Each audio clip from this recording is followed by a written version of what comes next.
Ассалаумағалейкум ағайын.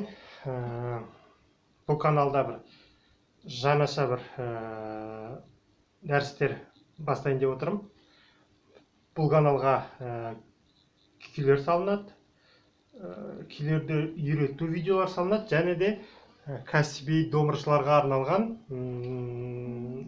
дәрістерді де салайын деп отырмын. Бұл алғашқы дәріс, пробный дәріс. Егер де ұнап жатса, комментарияға жазып қойыңыздар.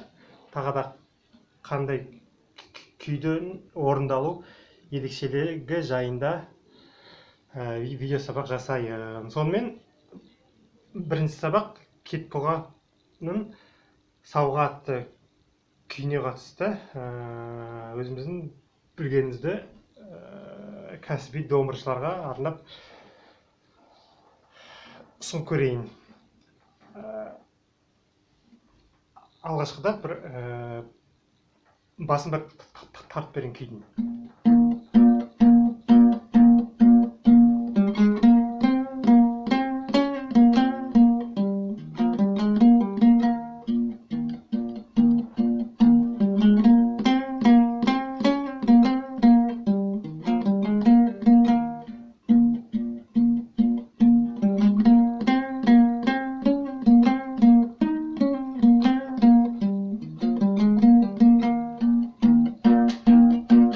Деп кете беретін күй.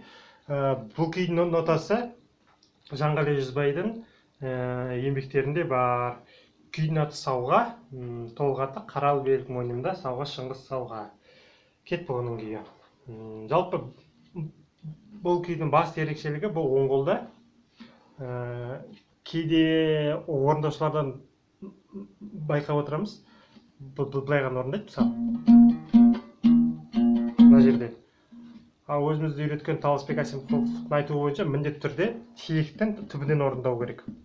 Тиектің түбінен, сосын мына екі саусақпен екі шекке екі саусақты қоятын. Сонда мысалы, міне. Тартып, үзіп. Егер де нотаны қарасаңыздар, Жанғалиға деп қояды, жазып қояды. Бұл дегеніміз үзіп орындаумыз. Міндетті түрде осы. Ол үшін әрине домбыраның тиегі мықты болу керек.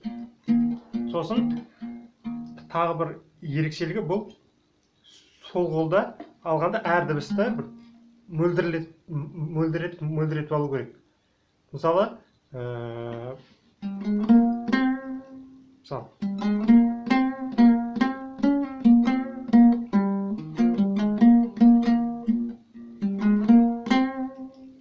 не болса, мына жер бар,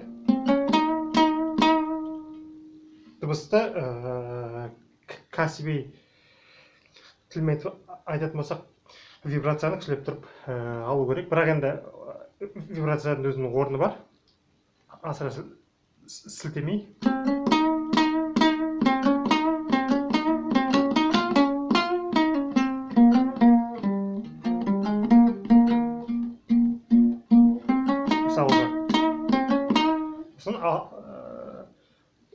Осы жерде бір шекпен алғанда міндетті түрде қатты тартып жүру керек. Өйткені жұмсақ алатын болсақ, мынау шықпай қалады былай.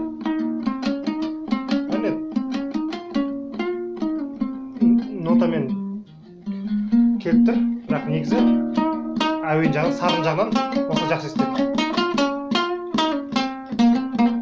Жұлқып отыр, өзі.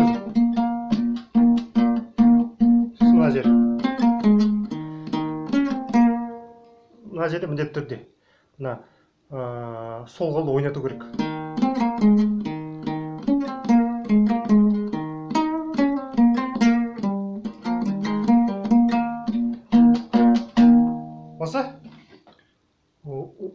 Осы күй жайында айтайын деген кейбір ережеліктер осы.